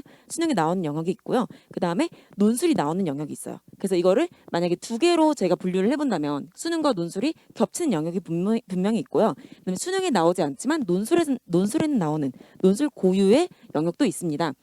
그러면 수능과 논술이 같이 있는 영역은요. 그 수능을 준비하면 어느 정도는 대비할 수 있어요. 사실 다 잘 대비할 수는 없어요. 왜냐면 서술하는 연습이 필요하기 때문에 어느 정도는 연습할 수 있지만요. 논술 고유의 영역은요. 내신 기간에는 조금 다뤄지지만 그 뒤에는 보지 않기 때문에 이거는 준비가 잘 안 돼요. 그리고 우리 애들 문제 푸는 거 한번 생각해 보세요. 문제를 풀다가 틀렸어요. 그럼 그 문제를 다시 풀어요? 그럼 다시 맞나요? 보통은 다시 틀리죠. 세 번째 풀면 다시 맞나요? 세 번째 풀면요. 아, 내가 틀렸던 건데. 내가 이거 몰랐는데 생각은 드는데 다시 제대로 못 푸는 친구들이 많이 있어요. 그래서 많은 사람들이 그런 얘기를 하잖아요. 한 번 틀린 문제는요. 본인 틀린 문제는 최소한 7번은 풀어야 그게 내게 된다라고 하듯이 항상 이 적응하는 시간이 필요해요. 그래서 그 적응하는 시간을 생각한다면요. 논술은요. 그냥 최대한 빨리 시작하시고요. 대신에 길게 가져가시는 거예요. 거기에 올인하는 게 아니고 기본은 정시를 끌고 가되 논술은 병행하는 식으로. 그래서 공부를 만약에 친구들도 그런 얘기를 되게 많이 물어보거든요. 항상 그럼 선생님 얼마나 시간 투자를 많이 해야 돼요? 그건 학생의 상황에 따라 너무너무 달라서 일반적으로 제가 딱 말씀드리긴 힘들지만 그래도 말씀을 드리자면 일주일에 하루 학원 오는 시간 3시간 반, 그다음에 뭐 왔다 갔다 하는 시간, 거기다가 숙제 복습하는 시간 합쳐서 한 7시간 8시간 안쪽으로 끊어라. 그 안으로 만약에 그 안에 잘 안 된다. 그럼 너무 부족하다 그러면 조금 더 할 수는 있지만 만약에 저희 거의 단원별로 수업이 진행되기 때문에 어떤 날은 본인이 좀 잘하는 날도 있잖아요. 그럼 그런 날은 조금 더 복습을 간단하게 하고 넘어가라. 너무 부담스럽지 않게. 왜냐면 1년을 끌고 가려고 하면은 초반엔 상관이 없지만요. 나중에 수능이 다가오면 친구들이 너무 불안해요. 이렇게 시간을 많이 투자하는 것 자체가. 그렇기 때문에 최대한 길게 끌고 가는 게 좋습니다. 시작하시려면 빨리 시작해서요. 그냥 천천히 가는 게 가장 좋은 방법입니다. 논술을 준비하면 수능에 지장이 있지 않을까요? 라는 말도 너무 많이 물어보세요. 그거는 맞기도 하고 좀 틀리기도 해요. 일단은 논술로 개념을 가질 수 있어요. 논술은요. 직접 서술을 해야 되는 문제예요. 수능은요. 문제를 풀어서요. 5개 중에 문제를 답을 맞추기만 하면 되잖아요. 그러니까 어떤 친구들은 정확하게 개념을 알고 숙지하고 문제를 푸는 친구들이 있어요. 그럼 그 친구들은 점수가 안 흔들려요. 점수가 안 흔들리는데 점수가 조금 왔다 갔다 하는 친구들은 어떤 친구들이냐면 대부분 개념을 정확하게 잡지 못했고요. 이 문제가 왜 이렇게 풀리는지 어떤 원리로 인해서 이렇게 되는 건지 출제 의도나 이런 것들을 파악하지 못한 상태로 그냥 대충 이렇게 풀면 문제가 풀리던데 이렇게 생각하고 문제를 푸는 친구들이 있어요. 그럼 이런 친구들은요. 그냥 문제를 보면 대충 이렇게 풀면 풀려요. 왜? 그건 잘 모르겠어요. 이런 친구들, 그러니까 이런 친구들은요. 논술을 준비하면 논술을 계속 써야 되고 정확한 개념을 숙지를 해야 되는 수업이기 때문에 논술로 개념을 정확하게 다지면 수능을 볼 때도 이게 이래서 이렇게 풀리는구나. 그래서 도움이 돼요. 그래서 논술을 공부했을 때 수능에 도움이 되고 그래서 논술과 수능이 이제 시너지 효과를 일으킬 수 있고요. 근데 이제 안 좋은 점이라고 한다면 이제는 기하 확통이 선택인데 그거를 공부해야 되는 시간 투자를 해야 되는 그런 좀 부담감이 있습니다. 대신에 수학 하나만 보고 가는 전형이잖아요. 그러니까 이 정도 투자를 해야 저희는 대학을 좀 갈 수 있겠죠. 그리고 사실 이게 어떻게 보면 장점이 될 수도 있어요. 왜냐면 이거를 하고 싶지 않아서 논술을 시작하지 않는 친구들이 있고 그렇다면 사실 경쟁력은 나한테 더 있는 거잖아요. 그래서 기하 확통 때문에 좀 문제가 있긴 하지만 시간 투자가 좀 필요하긴 하지만 논술로 정확한 개념을 다지면 수능에도 도움이 된다. 이렇게 말씀드리고 싶고요. 그럼 1월 개강반도 있는데 지금 3월에 이제 합류해도 괜찮냐라고 많이 또 생각을 하실 거예요. 선생님들마다 이제 진도가 다르겠지만 제 수업 진도를 지금 보시면 H반 진도는요. 이번 주 진도예요. 이번 주 이거 수요일 날 수업이고 다음 주 수요일 수업이 수2에 이제 미분이 나갈 차례고요. 그다음에 일요일 오전에 되는 수업은요. 이번 주에 미적이 딱 시작할 거예요. 그렇기 때문에 그리고 단원별로 수업이 진행되기 때문에 사실 언제 들어와도 수업에 그냥 다 같이 참여를 할 수 있습니다. 그다음에 S반 같은 경우는요. 3월 달 목요일에 3월에 이제 개강을 할 예정입니다. 제 1년 커리를 말씀드릴게요. 아까도 잠깐 말씀드렸는데 S반하고 H반은 목표를 S반과 H반으로 나눌 때는요. 전략이 조금 달라야 돼요.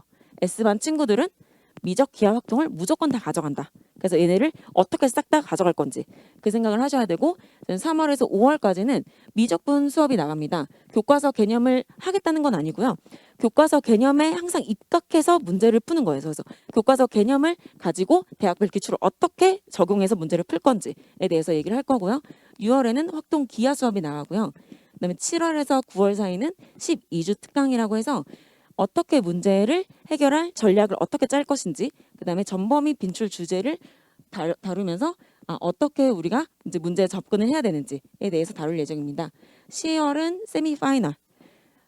이 학교에서 시험을 보는데 어떤 학교는 수능 끝나고 바로 다음에 시험을 보는 학교들이 있어요. 그럼 그런 학교들은 사실 대비하기가 좀 힘들거든요. 그래서 그런 학교들은 조금 10월에 먼저 한 4주 특강 이런 식으로 세미파이널이 진행이 되고요. 11월에는 수능 끝난 이후에 파이널이 진행이 됩니다. 이건 이제 보통 선생님들이 거의 비슷한 10월, 11월 스케줄은 거의 비슷한 스케줄일 거예요.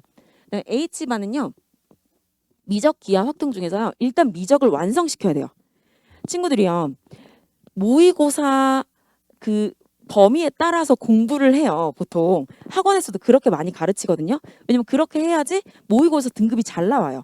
전범위가 언제 출제되냐면 9월 모의고사에 전범위가 출제가 돼요. 그럼 친구들은요. 그 조금 전에 뭐 6월 뭐 이쯤부터 시작해서 뭐 9월을 대비하면서 이제 적분을 할 거 아니에요. 근데 9월이 돼도요. 적분이 완성이 안 된 친구들이 너무 많아요. 여전히 적분이 너무 어렵고요. 적분 잘 모르겠고 그냥 미분까지는 어떻게 하겠는데 적분이 잘 안 돼요. 그러면 그 친구가 10월, 11월이 되면 될까요? 여전히 잘 안 돼요. 너무 늦게 시작해요. 지금 친구들이 다들 늦게 시작하는 추세가 있어요. 그래서 미적분을 정확하게 잡고 가야 됩니다. 특히 H반은요. 미적분이 진짜 너무너무 중요해요. 그래서 미적분 정확하게 잡고 가시고 그다음에 확통, 그다음에 기하는 미적이 잘 되고 그 뒤에 이제 자신이 지원하려고 하는 학교가 어떻게 출제를 하는지를 보시고 그다음에 보시고 확통하고 기하를 같이 특강 형식이나 아니면 같이 수업 안에서 이제 들으시면 되겠고요. 밑에는 거의 대동소이합니다. S반하고 7월부터 9월까지는 12주 특강이 진행되고요. 10월하고 11월에는 이제 파이널 수업, 대학별로 수업이 진행이 됩니다. 이거 아까 잠깐 말씀드렸었는데 이건 신용화 선생님의 수리논술을 위한 확통 개념 특강 강의 계획입니다. 온라인으로 보시는 이제 어머님들을 위해서요. 보시면 이 파일이 아마 같이 보내드릴 건데 신용화 선생님의 이제 확통 기하 개념 특강 강좌 계획서고요. 확통 특강이 아무것도 안 돼 있는 지금 노베이스인 친구들을 위해서요. 3월 1일, 3월 9일 이틀 동안의 확통 개념 특강이 진행되고요. 이 다음 게 없네요. 그 다음에 5월 5일과 6월 1일에 기하 개념 특강. 딱 이틀 동안 기하 개념 특강에서 사회 완성 기하 개념 특강이 진행이 됩니다. 그래서 관심 있으신 분들은 데스크로 연락 주세요. 그래서 저의 수업 특징을 조금 말씀을 드리자면 일단 완벽한 개념 다지기. 저는 항상 기본 개념에 입각해서 문제를 어떻게 푸는지에 대해서 친구들한테 설명을 합니다. 그래서 교과서 개념과 증명, 그 다음에 이거는 논술 기출. 이걸 가지고 수업을 진행하기 때문에 수능과 논술을 한 번에 대비할 수 있고요. 그다음에 매주 실전 모의 논술을 실시하면서 친구들이 어떤 부분을 잘하고 또 어떤 부분을 잘 못하는지 제가 파악할 수 있고 서술형 과제가 제출돼요. 이 과제는요. 그날 수업했던 수업 내용 중에서 친구들이 좀 어려웠던 거, 틀렸던 거 위주로 다시 풀어오는 복습. 이게 과제고요. 이 과제도 제가 한번 다시 또 확인을 합니다. 그래서 이 친구가 서술을 어떻게 하는지, 어떤 내용을 제대로 몰랐는지, 어느 부분이 약한지 이런 것들을 파악할 수 있고요. 1대1 대면 첨삭 제가 직접 이제 대면 첨삭을 하면서 이 친구들이 장단점이 뭔지도 파악하면서 플러스 사실 이 대면 첨삭은요 친구들하고 대화를 계속 하잖아요. 그럼 나중에 친구들이 이제 불안해지거나 아니면은 좀 슬럼프가 올 때 그럴 때 좀 많이 도움이 돼요. 친구들이 뭐 좀 힘들고 그만두고 싶고 아니면 뭔가 문제가 있을 때 또 상담을 할 수 있으니까 둘이 도란도란 앉아서 선생님 이런 게 너무 어려워요. 그러면 지금 다 어려운 때야. 선생님 논술 너무 어려워요. 논술 처음에 시작하면 다 너무 어렵거든요. 근데 한 3, 4개월 정도는 많이 괴롭다고 많이 하는데 그 기간을 넘어서면 어렵지 않은 건 아니지만 익숙해지고 적응하면서 이런 식으로 푸는 건가 보다 더 잘 보이게 돼요. 그래서 이렇게 1대1 대면 첨삭을 하면서 1년 동안 친구와 저와 이제 유대감을 가지면서 진행을 할 수 있고요.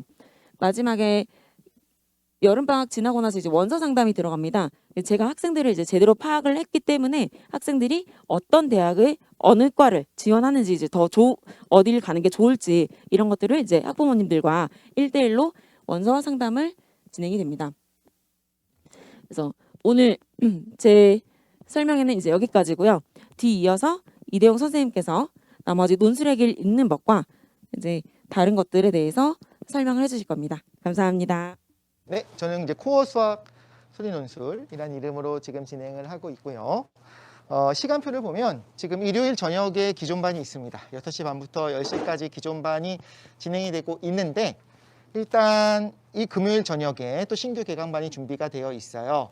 보통 이렇게 되어 있는 경우에는 처음 논술을 듣는다라고 하면 당연히 신규 개강반이 더 좋습니다. 커리큘럼 상으로. 이제 처음 들어오는 사람들을 위해서 짜기 때문에 그렇긴 한데 저도 그렇고 아마 많은 선생님들이 그렇게 하는데 3월 달에 새로 들어온 학생들이 있을 거라고 생각을 해서 그렇게 진도를 짜고 나가고 있었기 때문에 기존 반에 들어와도 문제는 없다 말씀을 드리고 싶고요. 사실 기존 반의 인원이 굉장히 적습니다. 그래서 거의 1대1 맞춤 같은 상담과 수업의 진행이 가능하게 지금 되어 있습니다. 네, 그렇고 저는 과학고 카시트 졸업하고 지금 오랫동안 수리논술 강사, 수리논술만 하고 있습니다. 다른 수업은 안 하고요. 수학, 내신, 수능 이런 거 다음에 제가 수업을 열면 잘 못할 수도 있겠구나라고 생각하셔도 괜찮습니다. 근데 수리논술은 꽤 오랫동안 이것만 하고 있기 때문에 논술은 잘 하고 있습니다. 제 수업은 이제 S반이에요. S반. 저희 이제 수업에서는 반을 그렇게 그레이드를 나눠놨는데 사실 S반보다는 이제 중상위반이라고 좀 말하는 걸 더 좋아하긴 합니다. 좀 더 세세하게 쪼갰을 때는 중상위권, 제가 볼 때는 연대부터 시작해서 사실 서성안이 메인 타겟이 되고 중앙대, 경희대, 이대 이런 학교들, 시립대 이런 학교들을 지금 노리고 목표로 하고 있는 학생들이 모이는 수업입니다. 자, 여기 있는 내용은 좀 더 자세하게 나와 있는데 온라인으로 보고 계신 분들은 여기 없기 때문에 제가 화면을 보면서 조금 말씀을 드리도록 할게요. 지금부터 할 거는 뭐냐면 2022년 기준입니다. 그래서 출제 과목이 어떻게 나오는지에 대해서 다시 한번 좀 짧게 설명을 드리려고 해요. 2023년은 앞에 도성원 선생님도 말씀하셨지만 아직 요강이 안 나왔습니다. 그래서 요강을 참조해서 저희가 그때 다시 한번 설명회를 개최를 할 거니까 그때 꼭 오셔서 확인하셨으면 좋겠고요. 길게는 안 하겠습니다. 미적 기하 확통이 다 나온다고 했던 학교들이 이렇게 있었어요. 그리고 선생님들은 생각을 했습니다. 다 하긴 하되 사실 확통은 문과 학생들이 선택하는 거다라고 하는 거를 모두가 공유하고 있잖아요. 그래서 사실 확통 문제는 어렵게 안 나올 수 있겠다 생각도 했었어요. 그리고 이런 과목들을 출제해서 배제하지 않겠다라는 뜻이지 무조건 하나씩 문제를 내겠다라는 건 아니잖아요. 그래서 안 나올 수도 있겠다 생각을 하기도 했죠. 그런데 뚜껑을 열어보니 웬걸 확통을 내겠다고 했던 학교는 정말 거의 다 확통이 나왔고 어렵지 않게 나온 학교도 물론 있었지만 예를 들면 연대 같은 경우에 확통이 생각보다 어렵게 나왔습니다. 그건 일종의 자존심일 수도 있어요. 야, 이걸 못 풀어? 우리 학교 오려면 이 정도는 해야지. 그래서 대비를 할 필요는 있습니다. 그럼 이 타이밍에 질문이 많이 생기실 거예요. 나는 확통을 우리 애는 심지어 학교에서도 안 배웠다. 이런 학생도 있고요. 학교에서 내신을 하긴 했지만 선택을 안 하다 보니까 열심히 안 했다.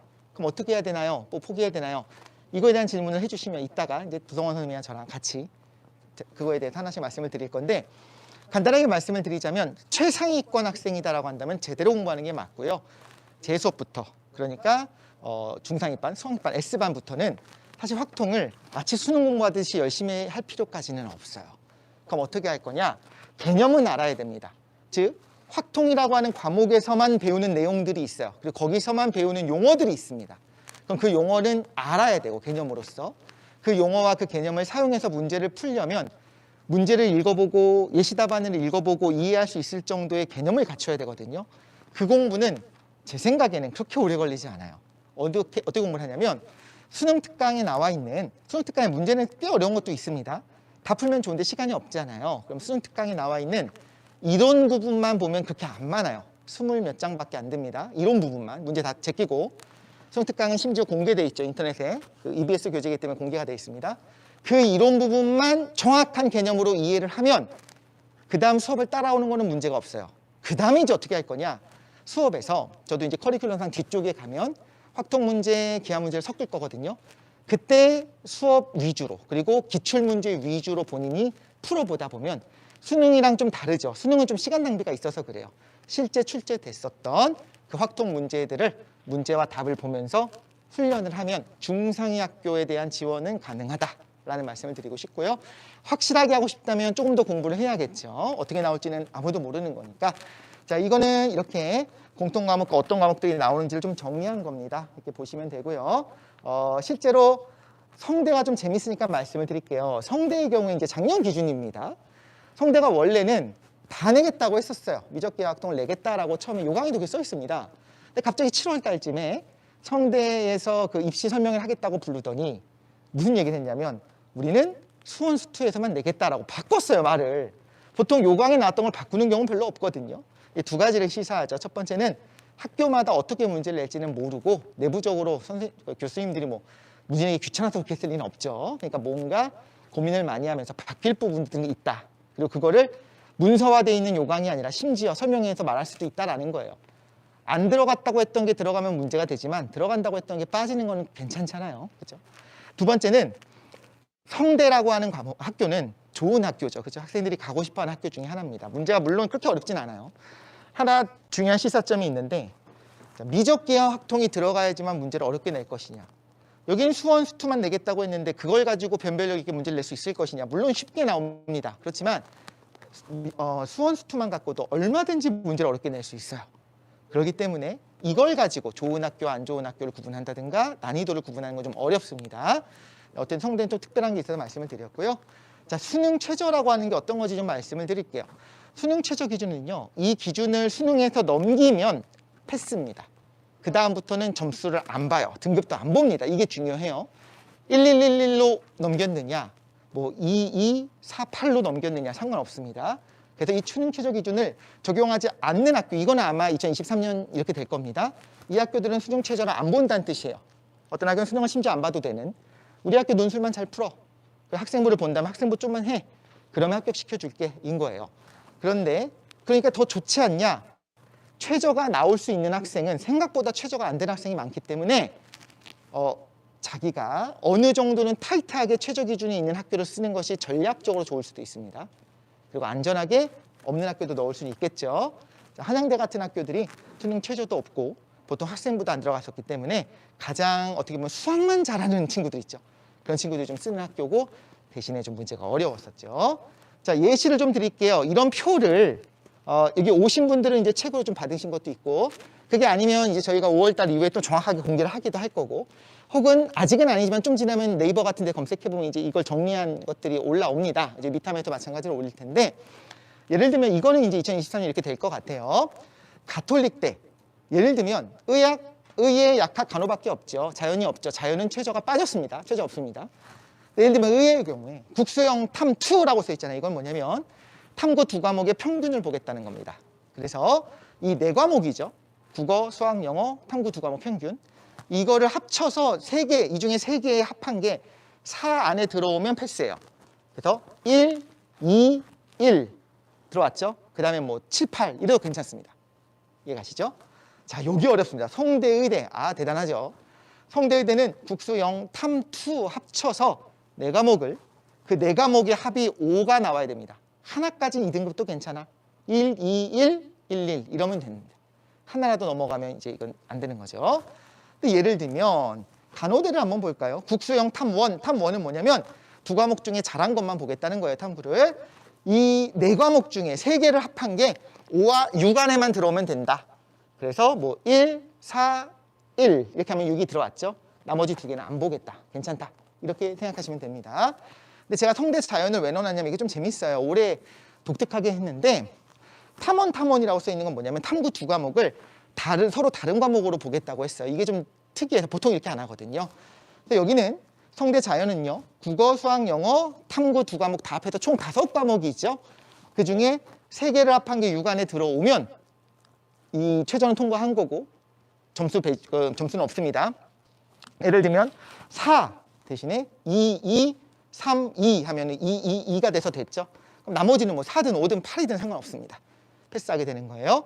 그래서 수능 최저, 내가 수능 모의고사를 보면서 수능 최저를 넘길 수 있을 것인가, 그걸 가지고 전략적으로 지원을 하게 되는 거고, 때로는 컨설팅할 때 이런 얘기를 합니다. 얘가 열심히 해서 어떻게든 요걸 만들게요. 안 될 가능성도 높죠. 안 되면 날아가는 겁니다. 그거는 아예 불합격을 하는 거니까. 그런데 어떻게든 그걸 만들었을 때 실질 경쟁률이 확 떨어질 수가 있어요. 그러니까 워너비 대학 같은 경우에는 앞으로의 공부 플랜을 가지고 한 군데 정도는 그렇게 한번 해보는 것도 전략적으로 괜찮겠죠. 자, 학생부 실질 반영 비율을 말씀드릴게요. 이거는 2022년 기준이고 너무 중요한 게, 성대는 정작 2023년에는 내신 안 봅니다.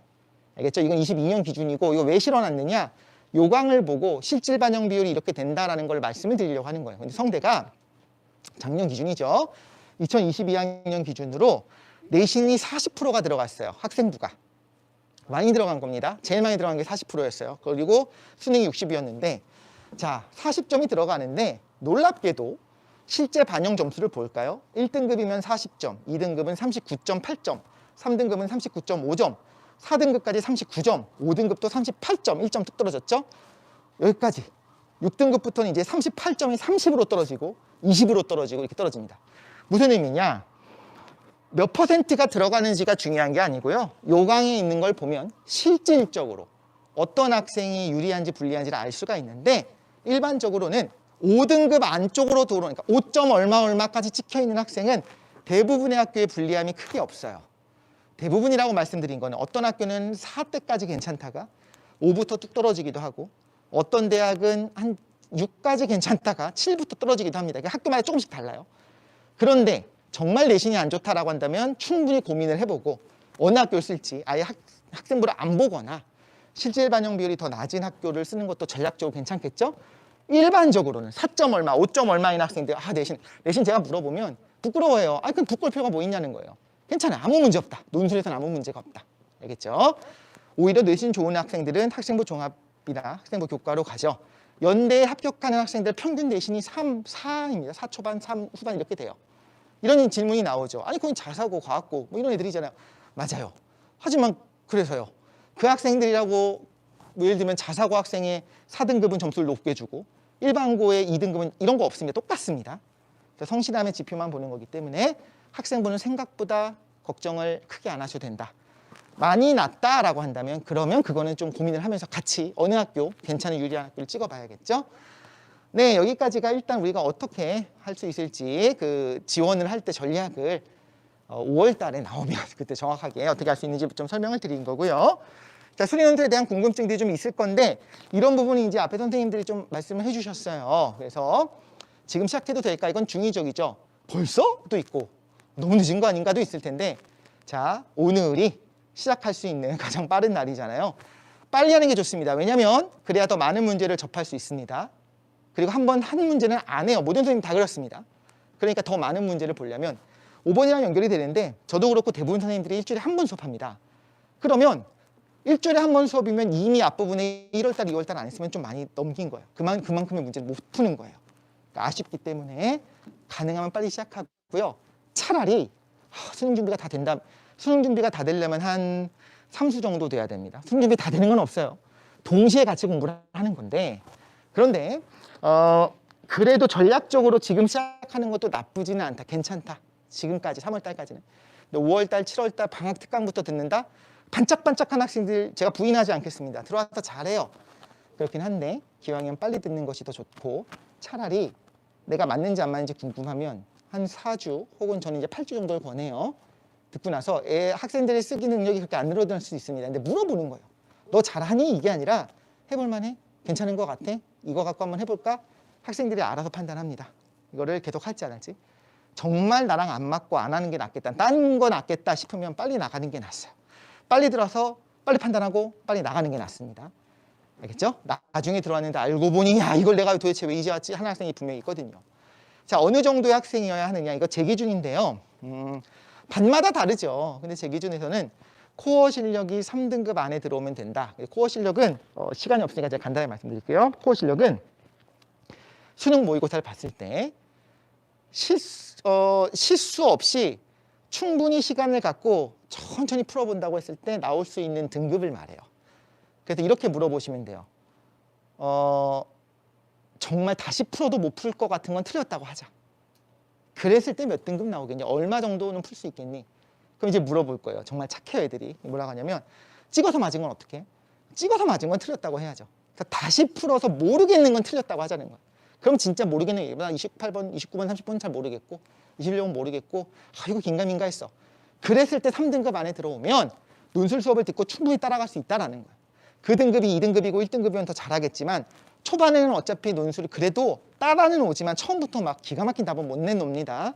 쓰기 연습을 해야 되니까요. 근데 이게 3등급 안쪽에 들어오면 충분히 따라갈 수 있는 실력은 있다. 근데 그게 안 된다. 4등급 아슬아슬하게 4등급 초반이면 괜찮은데 그게 많이 낮다라고 하면요. 그러니까 이유가 있을 수 있겠죠. 아직 내가 진도를 안 했고 뭘 안 했고 그러면 이유가 괜찮아. 오케이. 익스큐즈가 되는데 만약에 이유 없이 그냥 안 되면 기본적으로는 수학 능력, 코어 실력 자체가 떨어지는 거예요. 그럼 안 하는 게 낫냐?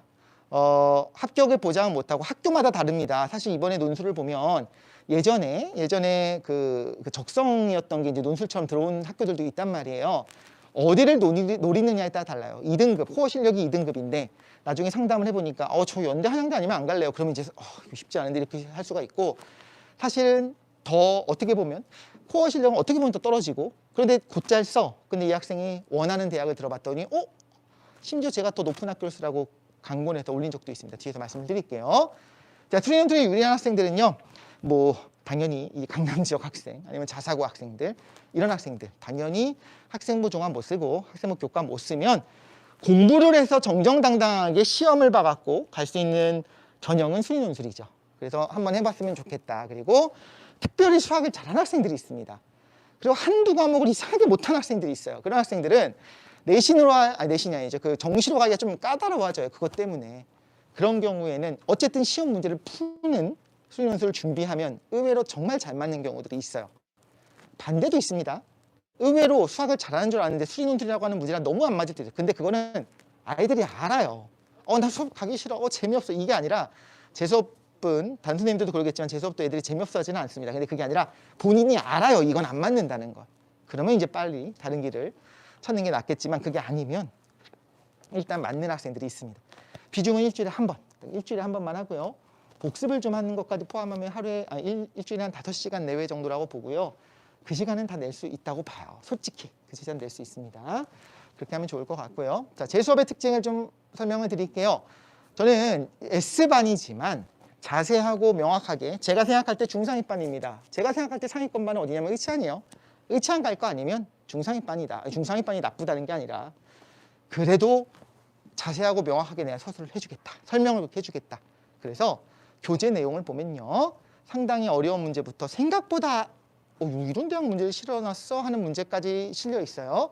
학생들은 그리고 다 못 풉니다. 보통은요. 점수가 되게 낮아요. 처음에는 뭐 모의고사 25점, 30점 이렇게 나오는데 아이들 겸손하게 만들려고 하는 게 아니라 그 문제를 통해서 가르치고 싶은 게 있어요. 그래서 그런 문제를 뽑아놨고 정확하게 끝까지 풀어주는 게 특징이에요. 하다가 자 여기서부터 이렇게 하면 되겠죠? 하고 넘어가는 게 아니라 끝까지 풀어줄 때 심지어 여러 번 풀어주게 됩니다.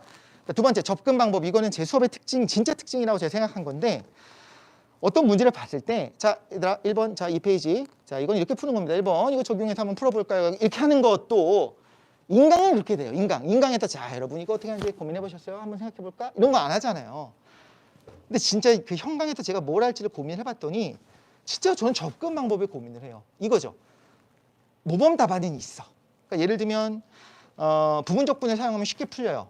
저 되게 가르치고 싶어요. 애들한테 못 풀고 있어요. 답답하니까 야 부분적분을 써봐라고 한마디 해주고 싶은데 일부러 저도 꽉 참고 기다려 한 15분 정도 시간을 줄 때 그 다음에 이제 알려주고 싶은 건 뭐냐. 이 문제, 제시문과 문제를 읽어보고 이런 거는 부분적분을 써야 된다라는 거. 이런 문제는 수학적 기납법이라는 걸 사용할 거라는 거를 어떻게 학생들이 알아낼 수 있겠냐라는 거예요. 힌트를 통해서. 그 부분을 좀 많이 집중합니다. 그게 제 수업의 특징이 됐어요. 저도 제가 보니까. 그냥 자 얘들아 이런 문제 이렇게 풀면 됩니다. 이건 너무 쉬운 거고 학생들이라면 특히나 이제 중상위반 학생들이라면 언제나 1등급을 찍는 학생이 아니라면 이런 종류의 문제를 봤을 때 어떻게 그 생각할 수 있는가 그거에 좀 집중을 하고요. 그걸 쭉 끌고 갑니다. 자, 세 번째, 오답의 퍼레이드. 제가 이제 푸는 것마다 오답이 나온다도 있지만 그거보다는 잘못된 예에서 배우는 게 많다는 거를 깨닫게 됐어요. 올바른 하나의 풀이보다 보다 보면 저도 이제 계속 강사를 하다 보니까 학생들이 공통적으로 틀려요. 너무 기본적인 건데 왜 이 개념을 잘 못 알고 있지? 아, 이 개념이 제대로 안 서 있구나. 그걸 일부러 더 가르쳐줍니다. 우리 중에 틀린 방법도 알려주고요. 심지어 이 반 애들은 그렇게 안 틀렸거나 그렇게 생각하는 애들이 없어도 제가 단연간 가르치다 보니까 그런데 이렇게 푸는 학생들이 있어요. 다 그럴듯해요. 말도 안 되게 풀어지지 않아요.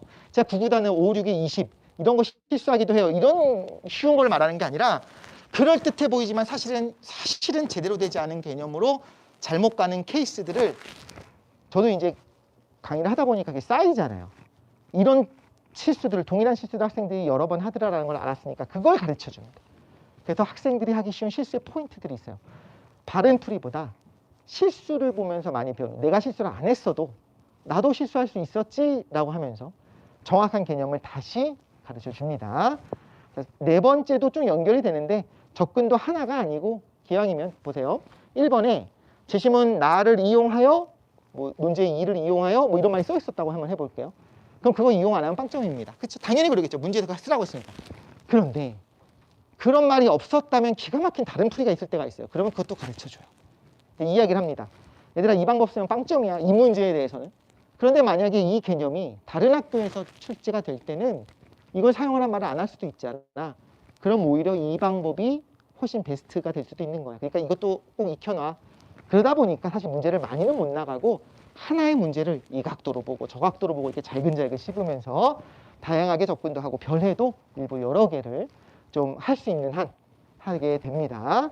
그리고 이제 매 시간 모의고사를 보고 지면 되면 첨삭하는데 이거는 저희 미탐 선생님들이 다 그렇습니다. 다 저희가 그렇게 중상위반 특히나 이제 S반도 자기 답안지를 봐야 된다고 생각하고 6번이 사실 중요한 건데 이건 뒤에서 좀 말씀을 드릴게요. 자, 그래서 제가 생각할 때 중상위 수리 논술 S반이라면 많이 써봐야 된다. 정말 잘하는 학생들은요. 잘 안 틀리고요. 틀린 것도 올바른 게 뭔지만 알려주면 그냥 바로 알아요. 그럼 굳이 내 거 불러가지고 안 보여줘도 됩니다. 그냥 좋은 답안이 얘 몇 개 보여주면 되니까 그렇게 하는 선생님들도 있어요. 그 잘못된 거 아닙니다. 제가 볼 때 하지만 S반, 그러니까 이제 목표가 한양대, 서강대, 성대 혹은 뭐 경희대 혹은 위로는 연대까지 내가 한번 아슬아슬하지만 써볼까 이런 학생들은 자기 답을 직접 봐야 됩니다. 너가 쓴 거, 너의 오개념이 뭔지 내가 보여줄게. 그러면 자기도 한 주 전 거 보잖아요. 내가 왜 저렇게 썼지? 하고 그적그적 합니다. 그런 거 자기 걸 직접 보여줄 거고요. 개념 설명. 아주 쉬운 개념을 한다. 이상한데 중2반이 아닌데 중4위반도 그런가? 맞아요. 그 친구들도 개념을 안다고 하지만 수학 문제 풀 때, 수능 문제 풀 때는 문제가 없지만 논술에서 엄밀한 개념은 잘 정리가 안 된 경우가 많고 특히나 기하와 확통은 어떤 학생은 선택도 했고 배웠지만 확통은 뭐 선택은 없겠지만 기하는 있기도 하거든요. 하지만 안 그런 학생들도 많기 때문에 개념 설명을 반드시 하고 갈 겁니다. 길게 하진 않지만 적어도 여기 있는 내용을 다 알죠? 하고 넘어가진 않고 필요하면 증명을 하면서 넘어갈 거고요. 듣다 보면 모를 수도 있어요. 그러면 오히려 이런 거예요. 내가 이거 좀 못했구나. 이걸 잘 못하는구나. 이거 집에 가서 이 부분 관련된 거 내가 공부해야지. 이렇게 하고 가는데 지난번 신주 파이널 때도 이런 식으로 하니까 학생들이 좋아했습니다. 그러니까 확통을 문제를 풀어야 되는데 준비가 안 됐어요. 자, 오늘은 조건부 확률 좀 한번 해볼게. 그럼 오늘 집에 가서는 조건부 확률 부분이라도 공부를 좀 하고 들어가. 하고 내일은 딴 거 하자. 이런 식으로 어디가 자기가 약한지 알 수 있게 해주는 수업이 있고요. 개별 첨삭 말씀드렸죠. 본인의 답을 좀 볼 필요가 있고 지원 학교에 대한 상담 이게 너무너무 중요한데 어떤 학교가 어떤 학생이 어떤 학교가 유리한지 어떻게 할까요? 담임 선생님도 알 수 있고 부모님도 알 수 있고 유료 컨설팅도 알 수 있는데 중요한 건 이 학교의 기출 유형을 출제되는 유형을 사실 선생님들이 다 알긴 쉽지 않아요. 선생님들 어떻게 할 수밖에 없냐면 수능으로 갈 수 있는 학교의 급을 매기고 그거보다 다소 위에 있는 학교를 좀 선택을 합니다. 근데 어떤 선생님들은 꽤 잘 해주는 선생님들도 있어요. 하지만 제가 궁금한 건 이겁니다. 이 학교의 유형이 어떻게 되는지는 파악했을 수 있어요. 쉽지는 않지만 수학 선생님들은 파악할 수 있어요. 당연히. 예를 들면 이대, 시립대 이런 학교들은 제시문은 뭐 거의 없어요. 그냥 푸는 거니까 접근이 어려워요. 거기는. 문제를 보고 접근을 알아내야 되고 어떤 학교는 장황하게 뭐 아주대라든가 홍대라든가 혹은 예전 서강대라든가 이런 거 보면 그러니까 문제마다 다른데 이 뭐 이런 얘기를 써지 경희대라든가 이렇게 해놓은 학교들도 있습니다. 어떤 거에 이 학생이 유리한가는 그 학교의 유형도 중요한데 얘가 어느 학교의 유형에 잘 맞는지를 어떻게 알죠? 본인도 몰라요. 그건 그 학생의 답을 계속 봐야 되잖아요. 그러니까 선생님들이 압니다. 논술 선생님들 제가 알고요. 저희 학원에서 가르치는 선생님들이 쭉 첨삭을 해오니까 저희 학원 선생님들이 알아요.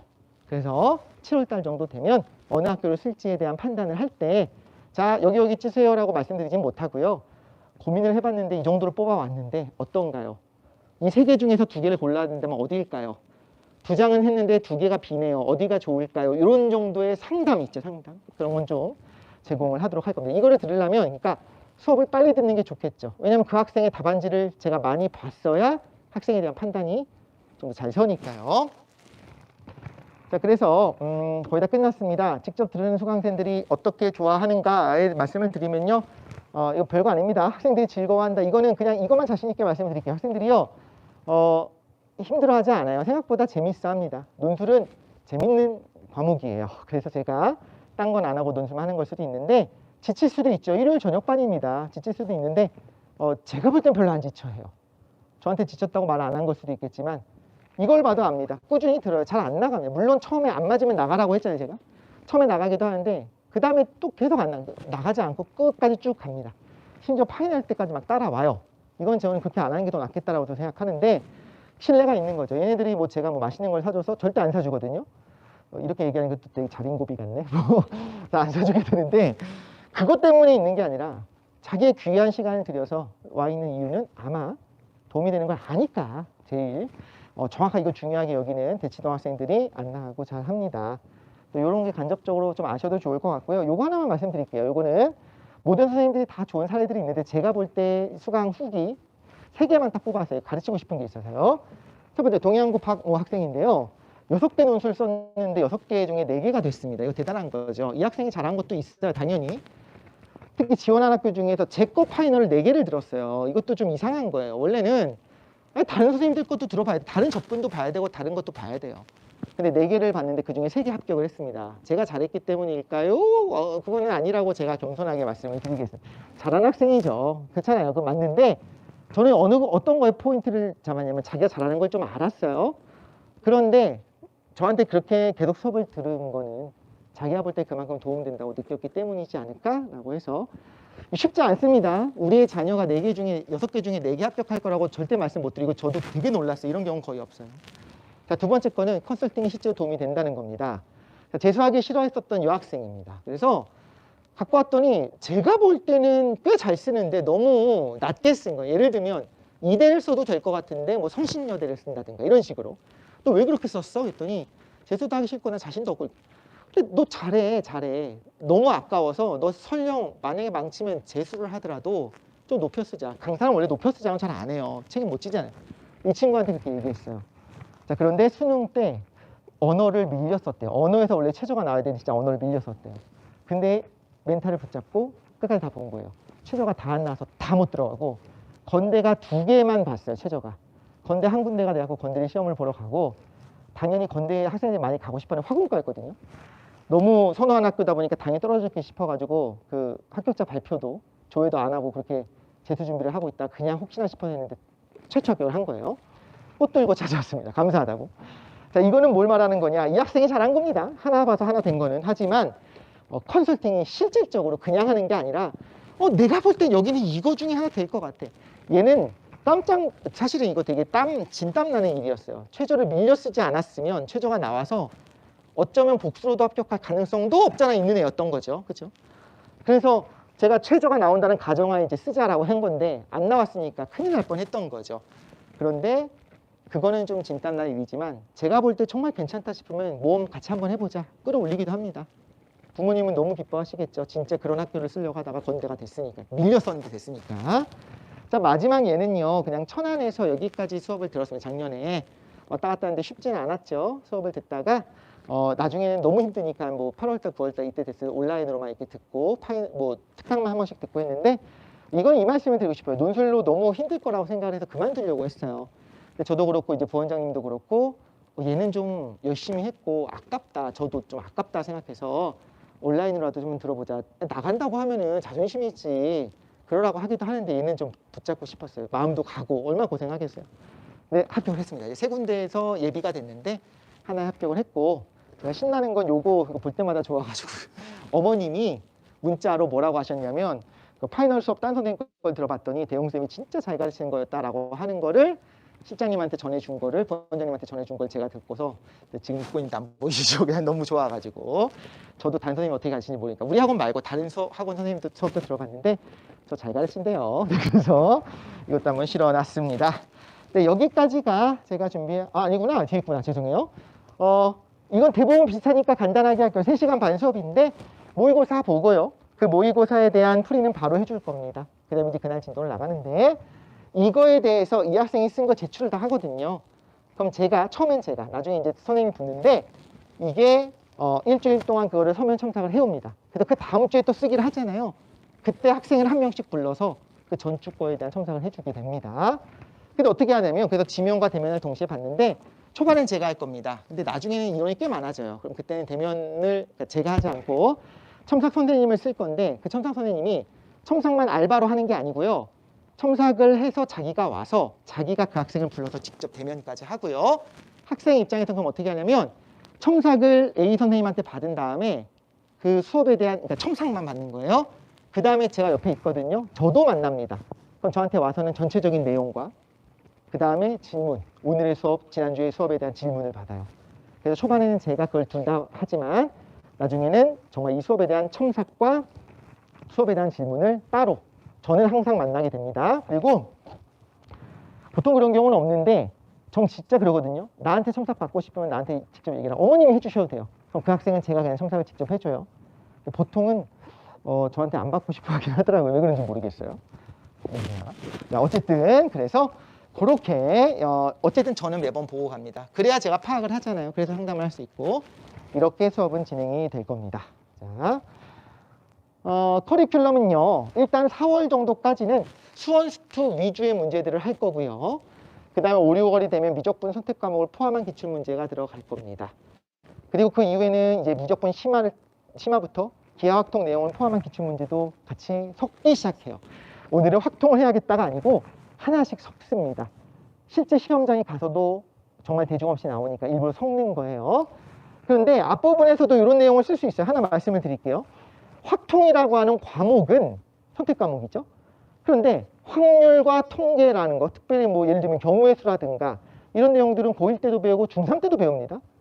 그러면 3, 4월에 확률에 관한 문제를 제가 낼 수 있을까요? 있죠. 그런 문제가 있었어요. 그래서 확통이라고 하는 과목이 꼭 필요한 문제는 이때 하지만, 예를 들면 기하라고 하는 수학적인 내용은 앞부분에 나올 수 있다는 거예요. 기하라고 하는 곳에서 배우는 2차 곡선의 용어들이 있고, 그게 아니라 우리가 알고 있는 미적을 가지고 기하 곡선을 해석할 수 있잖아요. 후자의 경우에는 앞부분에서도 풀 수 있다는 겁니다. 그렇게 쓸 겁니다. 그렇죠? 그래서 그 과목에서만 배우는 그 용어, 그 개념을 활용한 문제는 나중에 하지만 앞부분에서도 지루하게 계속 수원수투만 하는 것이 아니고 다양한 것들을 섞어서, 다 아시겠지만 미적분이라고 하는 과목이 있지만 수투도 미적분 학의 일부입니다. 그렇죠? 그래서 그렇게 전체적인 내용으로 가고, 작년에도 이미 한 바퀴 돌려봤기 때문에 어떻게 학생들한테 설명할 수 있는지 알고 있습니다. 충분히 이거에 맞춰서 준비를 할 거니까요. 이거는 신규반 커리큘럼이고요. 기존 개강반의 경우는 조금 다르긴 하지만 어쨌든 그거는 수업을 다 이해할 수 있도록 제가 준비는 해서 하도록 할 거고요. 자, 여기까지입니다. 가장 중요한 시기고 학생들이 얼마나 고민하고 있는지 알고 있기 때문에 최선을 다해서 끝까지 제가 컨설팅까지 하고 마지막까지 수업에 책임을 지고 합격 무조건 해드립니다 할 수는 없겠지만 끝까지 최선의 것들로 제가 학생들 제공하기 위해 노력을 하도록 하겠습니다. 네, 제가 준비한 자료는 일단 여기까지고요. 뒤가 없네. 네. 그리고 뭘 할 거냐면 이제 저 질의응답을 좀 할 겁니다. 제 거 나와 있으면 민망하니까. 온라인으로 지금 보고 계신 분들도 유튜브에 질문을 써주시면 저랑 이제 성원쌤이 대답을 좀 할 거고요. 여기 계신 분들도 그냥 자유롭게 하시면 됩니다. 제 수업뿐만 아니라 논술에 대한 전체적인 내용들 질문 있으면 해주시면 됩니다. 저희 한 2분만 있다가 할게요. 잠깐 숨만 좀 돌리고 성원쌤도 좀 오라고 해서 물 한잔 하셔도 좋고요. 2분 뒤에 질문해 주시면 좋겠습니다. 바로? 네. 성원 쌤 한 번 더 하실래요? 아니요, 일단은 아, 이제 그 질의응답하고 그럴까요? 일단 그렇게 하고 마무리하면 될까요? 네네네.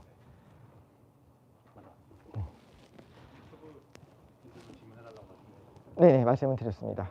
그럼 저희가 올라오는 질문을 봐야 되니까 제가 폰을 하나 가져올게요.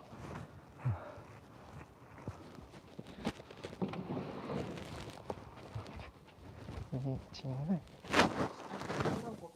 네 가지고 있는 거예요. 네네. 그 과탐 논술이요. 과탐 논술은 아 그래요? 네. 과탐 들리나? 네. 과탐 논술은요. 그 한번 그 책자에 보시면 학교별로 과탐 논술이 함께 하는 대학이 있고 수리 논술만 하는 대학들도 있거든요. 일단 그렇게 분류하시면 되는데 보통 의대가 들어가 있는 학교들은 무조건 과탐이 들어간다고 보시면 될 것 같고 이제 보통 의대권 아니고 S반 라인으로 보면 S반, H반 보통의 학교들은 이제 있는 데도 있고 없는 데도 있고 그렇죠.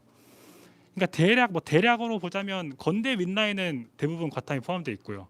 뭐 연서성한 중경시 뭐 이런 정도는 과탐이 포함되어 있는 경우들이 많고 고 이제 아랫라인으로는 없는 경우들이 많고 뭐 대략적으로는 이렇게 보시면 될 것 같아요.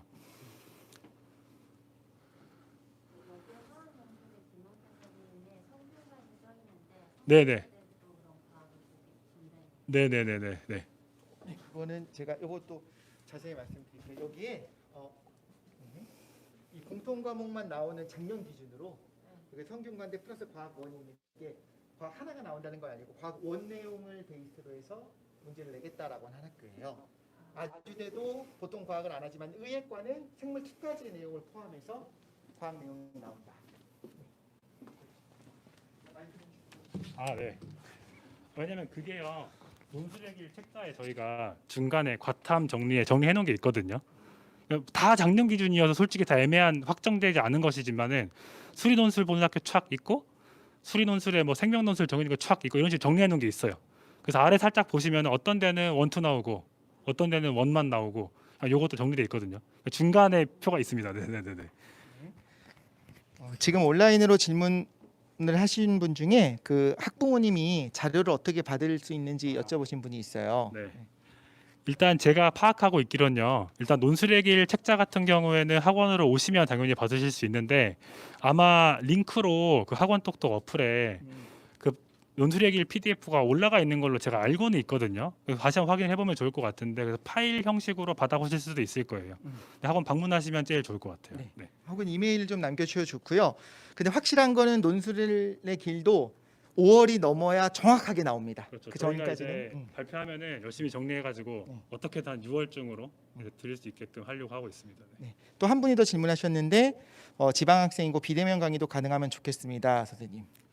근데 뭐 이거는 선생님별로 다르겠지만요. 저희가 최대한 여력이 되는 대로 온라인도 항상 진행을 하기 때문에 네, 지방학생들도 수강을 할 수 있습니다. 네. 좀 인강이랑 다르게 하려고 해요. 그래서 실제로 첨삭도 비대면으로 하지만 똑같은 시간에 쓰기를 하고 네. 그 다음에 찍어서 보내면 정말 첨삭을 해서 첨삭까지도 직접 받는 것처럼 진짜 수업을 들을 수 있게 비대면 수업을 하려고 합니다. 네, 전화로 합니다. 전화로. 네.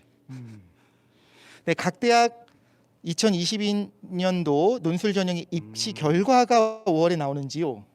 입결은 이게 학교마다 다르거든요. 그러니까는 뭐 딱 예를 드리자면은 경북대 같은 경우는 최근 3개년을 엄청 상세하게 발표해 주는 학교가 있는 반면에 아주 그냥 뭉뚱그려서 발표하는 학교들도 학교마다 엄청 달라요. 시기는 대충 언제라고 봐야 되나요? 한 4, 5, 6월?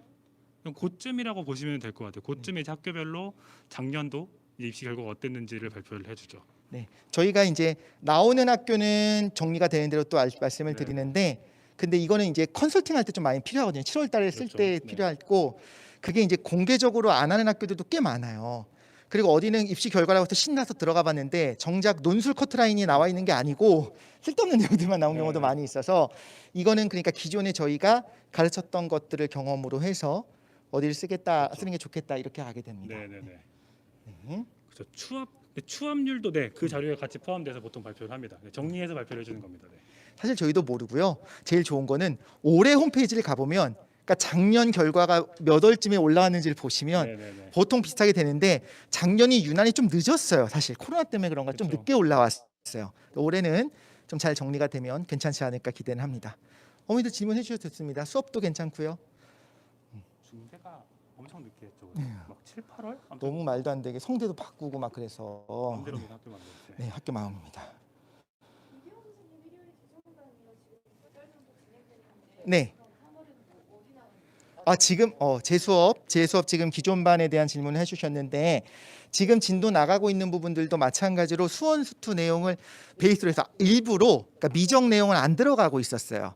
그래서 거기 있는 내용 중에서 예를 들면 좀 그런 거 있죠. 그 삼각함수를 좀 이용하는 문제들이라든가 혹은 그냥 극한이라든가 이런 부분을 가지고 최대한 기준에 있는 걸 갖고 풀 수 있는 문제들. 그런데도 예전에 고대가 논술이 있었던 시절에 그 고대 문제, 뭐 서강대 문제, 한양대 문제 많은 문제들을 다루고 있거든요.